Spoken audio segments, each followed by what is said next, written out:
Hi everyone, this is Lindsay from lindsayamrine.blogspot.com, and I'm back today sharing a Father's Day card I created using a few different techniques, such as inlay die cutting and ink blending. Two of my favorites. You know how much I love ink blending. I seem to be on a roll lately with it, but I'm using a bright masculine color combination of scattered straw, twisted citron, tumbled glass, and faded jeans, and I'm just going to create some strips of ink on a white panel. And this panel is cut to 5.5 by 4.25. It's Neenah Solar White, 110 pound, and it's great for blending ink. I find I get a real smooth blend on it. So I'm just blending in the scattered straw, making sure that I don't get any marks from my tool.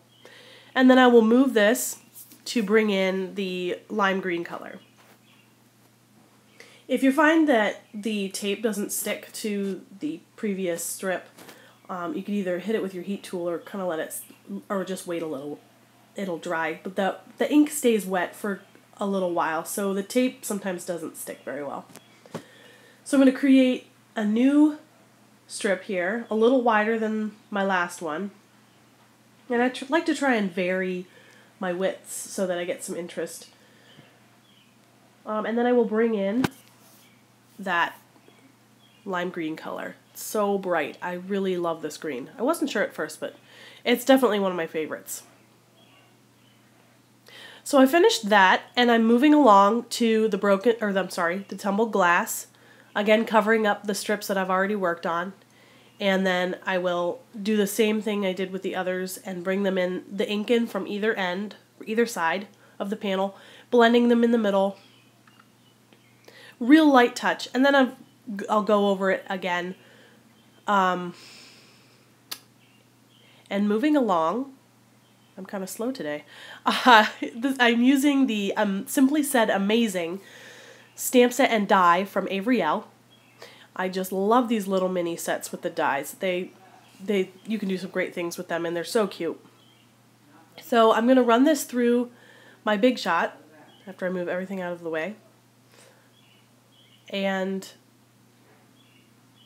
once that's done, I strongly recommend watching where you put the little bits of the die cut. I have a horrible habit of just tearing it off, plucking it out, and I have to slow myself down because I will lose all the pieces.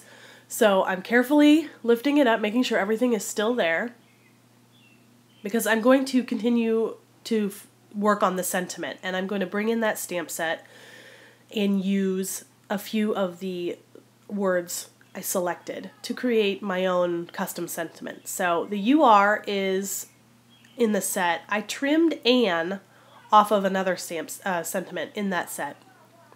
And then Dad is also a word in that stamp set. So I just created my own sentiment, "You're an amazing dad."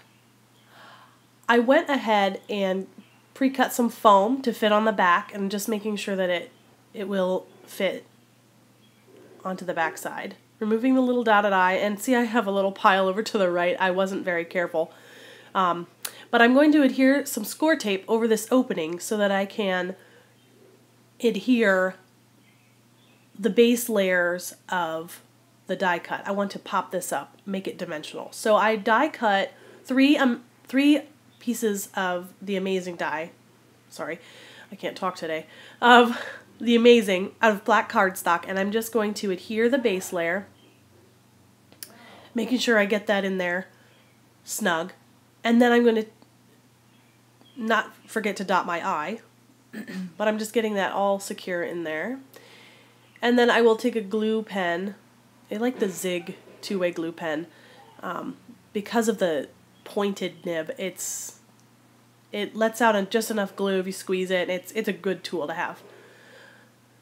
So I'm going to, I apologize, I'm getting ahead of myself today. I'm adhering the little tiny bits back in the G, Z, and A. And I'll move ahead so you don't have to see me do that, but don't forget to do that.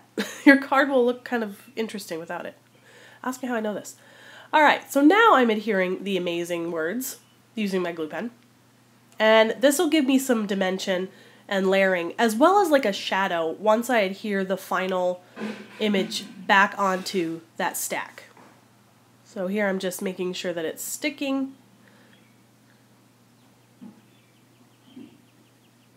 Adding the dotting the eye, of course.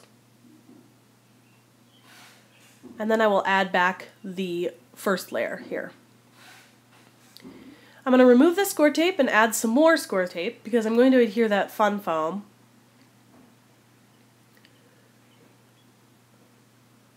And I love the fun foam. I know it's taken off with popularity, but it's great. I went through a bunch of old cards recently that I had fun foam, or I had regular foam tape with, and they were sagging, and these don't do this as much with this fun foam. It's great.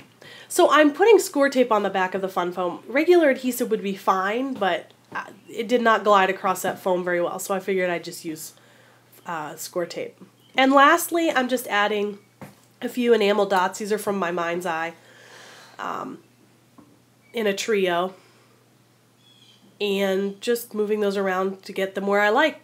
And that is pretty much the card. I hope that you enjoyed and you'll give this technique a try, and thanks so much for stopping by today. And if you have any questions, just leave them in the comments, and I will be back again soon. Thanks so much.